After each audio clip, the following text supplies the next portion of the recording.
चलिए आज कक्षा 8वीं में हम इतिहास के अध्याय 6 का अध्ययन करेंगे। ठीक है, इसका हेडिंग क्या है, शीर्षक क्या है? भारतीय राष्ट्रीय आंदोलन। हमारे भारत देश में किए गए आंदोलन, देश की आज़ादी के लिए किस प्रकार से लोगों ने अपना सारा जीवन लगाया और वे कौन कौन थे जिन्होंने अपना नाम इतिहास की पुस्तक में दर्ज करवाया या लिखवाया।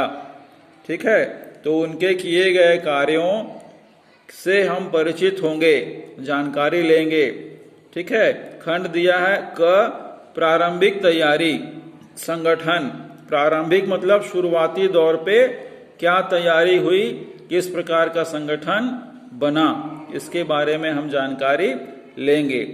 पिछले अध्याय में हमने पढ़ा कि 1857 के स्वतंत्रता संग्राम को कुचलने का पूरा प्रयास अंग्रेजी शासन ने किया। इतिहास, भारत के इतिहास में इस आंदोलन के पश्चात या बाद में नए युग की शुरुआत हुई, नए समय की शुरुआत हुई। 1857 के स्वतंत्रता आंदोलन से जनता को यह एहसास हुआ, जनता को यह लगने लगा कि देश की आर्थिक, राजनीतिक एवं सामाजिक परिस्थितियां देश के लोगों को एक दूसरे के समीप ला रही है। समीप मतलब नजदीक ला रही है, लोगों को जोड़ रही है। ठीक है, यह भी जानते थे कि लोगों को जागरूक करना होगा, लोगों को नई जानकारियां देनी होंगी, लोगों को जगाना होगा, लोगों को बताना होगा। उनमें राजनीतिक चेतना पैदा करनी पड़ेगी। आम लोगों में, साधारण लोगों में राजनीतिक चेतना मतलब राजनीतिक बुद्धि का विकास करना पड़ेगा, तभी भारतीय राष्ट्र का लक्ष्य पाया जा सकता है। तभी हम भारतीय लोगों का जो लक्ष्य है, जो टारगेट है, जो अंतिम सफलता है, उसे प्राप्त कर सकते हैं। इसलिए यह जरूरी है कि लोगों में राष्ट्रीय एकता और राष्ट्रवाद की भावना को बढ़ावा दिया जाए। अपने देश के प्रति प्रेम और एकता के बारे में लोगों को अच्छी बातें बताई जाएं, ताकि वे इस भारतीय देश की आज़ादी के लिए लोग अपना अमूल्य समय दें और समझें। ठीक है, आगे देखिएगा। आप यह तो जानते हैं कि राष्ट्रीय आंदोलन मूलतः विदेशी अधिपत्य के विरुद्ध एक संघर्ष है। विदेशी अधिपत्य मतलब होता है दूसरे देश के लोगों का जबरदस्ती हमारे देश पर किया गया अधिकार। उसके विरोध में क्या है? एक संघर्ष है, एक लड़ाई है, एक चुनौती है। उसे कैसे विदेशी लोगों से अपने देश को छुड़ाना, ब्रिटिश शासन के अत्याचारों से उत्पन्न परिस्थितियों ने भारतीय जनता की राष्ट्रीय भावना विकसित करने में सहायता दी है। ब्रिटिश मतलब इंग्लैंड के लोग, ब्रिटेन के लोग, विदेशी लोग भारत पर एक तो जबरदस्ती अधिकार करना, व्यापारी बनकर आए थे और भारतीयों पर ही राज करना शुरू कर दिया धीरे धीरे। इसलिए उनके जो अत्याचार हैं, उनके जो गलत कार्य हैं, उससे जो परिस्थितियां आई, स्थितियां बनी, वह क्या हुआ भारतीय जनता में, भारतीय लोगों में राष्ट्रीयता की भावना विकसित करने में सहायता दी। उन लोगों को, भारतीय लोगों को अपने देश के प्रति प्रेम को जगाना, अपने देश के प्रति विदेशी लोगों को भगाना, इस प्रकार की राष्ट्रीय भावना लोगों के दिलों में विकसित करने, मतलब आगे बढ़ाने में सहायता प्रदान की।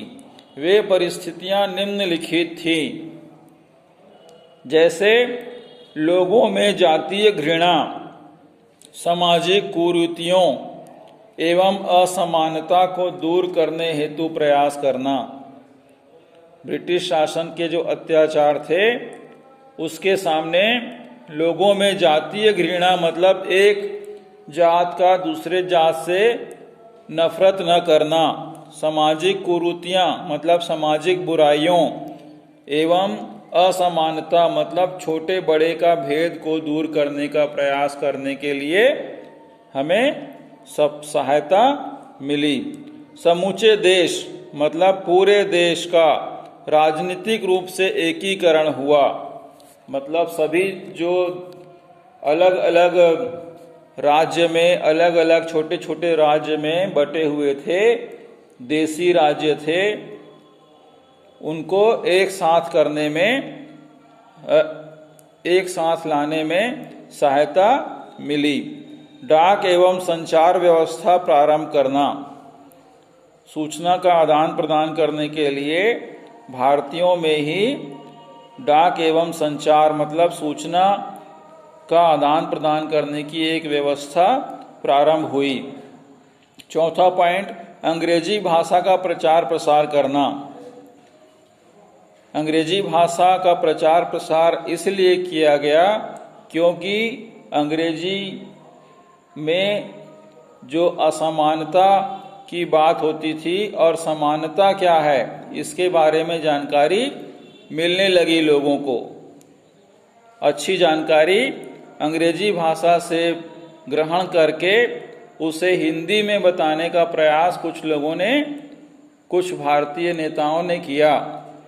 अंग्रेजों में कुछ अच्छाइयाँ भी थी, तो उन अच्छाइयों को ग्रहण करके उन अच्छाइयों के बारे में लोगों को बताना शुरू किया। पांचवा पॉइंट, अंग्रेजों के पक्षपात पूर्ण आर्थिक नीति।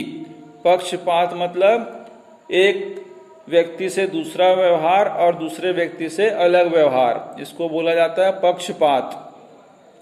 पूर्ण आर्थिक नीति मतलब पैसे से संबंधित लोगों से पक्षपात करना, ऊंची नीची भावना रखना। और शोषण के कारण, शोषण मतलब जबरदस्ती उनसे काम करवाना और उसका मेहनताना या फायदा उस व्यक्ति को न देना, शोषण करके का कारण भी देश में राष्ट्रवाद का उदय हुआ।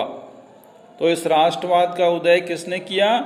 कुछ भारतीय लोगों ने, जो समझ चुके थे कि अंग्रेज हमारे देश में शासन करने के लिए हमारा किस प्रकार से उपयोग कर रहे हैं, किस प्रकार से हमारा शोषण कर रहे हैं। इन सब बातों को किसी व्यक्ति द्वारा साधारण लोगों को बताने की कोशिश किया जाना शुरू हुआ। ठीक है, इस प्रकार से यहाँ पर राष्ट्रवाद का उदय हुआ, मतलब अपने देश से प्रेम की भावना लोगों में जागी। राष्ट्रीय एकता की भावना, देखिए महत्वपूर्ण है यह बॉक्स, यह ब्रैकेट में जो बताने का प्रयास किया जा रहा है। ठीक है, राष्ट्रीय एकता की भावना देश प्रेम, सांस्कृतिक तथा ऐतिहासिक परंपराओं पर अभिमान की भावना को सामूहिक रूप से राष्ट्रवाद कहा जाता है। ठीक है, तो इसमें राष्ट्रवाद क्या बताया गया है कि अपने देश के प्रति एकता की भावना रखना, देश प्रेम की भावना रखना, उस देश की संस्कृति और ऐतिहासिक परंपराएं जो हमारे पूर्वजों के माध्यम से जो अच्छी परंपराएं चली आ रही हैं उन पर गर्व करना, अभिमान करना मतलब गर्व करना, यही सारी भावना को मिलाकर राष्ट्रवाद कहा जाता है। मतलब हमारे भारत देश की संपूर्ण विकास की गाथा पर हमें गर्व करना, अच्छी बातों पर गर्व करना ही हमारे देश की अच्छी बातों का ही राष्ट्रवाद कहलाता है। ठीक है, अब देखिए ब्रैकेट में कुछ बता रहा है, अंग्रेजों ने अंग्रेजी भाषा का प्रचार प्रसार क्यों किया। अंग्रेजी भाषा का प्रचार प्रसार इसलिए भी किया क्योंकि उन्हें अपने कार्य को करवाने के लिए सुविधा हो सके, उनका काम आसानी से हो सके, इसलिए अंग्रेजों ने अंग्रेजी भाषा का भी प्रचार प्रसार किया ताकि हम ज़्यादा समय तक देश पर राज कर सकें और हमारा काम करने के लिए भारतीय लोगों में से कुछ लोग हमारा सहयोग करें। ठीक है, अब देखिए आगे क्या बता रहा है। आपने यह पढ़ा कि 18वीं सदी में इंग्लैंड में औद्योगिक क्रांति हुई।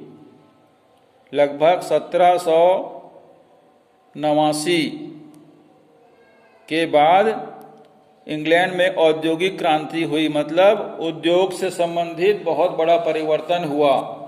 अंग्रेज व्यापारी विश्व भर में कई देशों में अपना माल बेचते थे, अपने देश का बनाया हुआ सामान बेचते थे।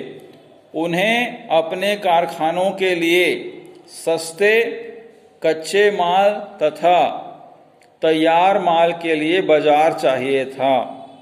उन्हें अपने कारखाने में जो सामान सस्ते बने हुए थे, सस्ते थे, और जो कच्चे माल की ज़रूरत थी कारखाने के लिए तथा तैयार माल को बेचने के लिए एक बाजार चाहिए था। इसलिए भारत की कृषि, उद्योग, व्यापार आदि की नीति अंग्रेजी अर्थव्यवस्था को बनाए रखने के लिए ही बनाई गई थी। तो अंग्रेजों ने देखा कि भारत में बहुत तेजी से लोगों की जनसंख्या और कम शिक्षित हैं, पढ़े लिखे कम हैं, तो यहाँ पर हम अपना शासन चला सकते हैं। इसलिए उन्होंने क्या किया, भारत की कृषि, उद्योग और व्यापार आदि की नीति से उनका जो अर्थव्यवस्था था, उनकी जो पैसे की लेन देन की व्यवस्था थी, उसको बनाए रखने के लिए ही बनाई गई थी। उन्होंने भारत का हर तरह से आर्थिक शोषण किया, मतलब पैसे के मामले में उन्हें लोगों को तैयार किया गया ताकि वे उनका काम कर सकें और कहीं कहीं पर कराए गए काम का मेहनताना भी नहीं दिया जाता था। इस नीति का हमारे देश के नेताओं ने डटकर विरोध किया। हमारे देश में उस समय कुछ प्रमुख व्यक्ति भी हुआ करते थे जो उन्होंने उनका डटकर विरोध किया, मतलब आगे आकर गलत है कहकर अपनी बात को रखने का प्रयास किया। इसी विरोध की भावना से उत्पन्न विचार को आर्थिक राष्ट्रवाद भी कहा गया।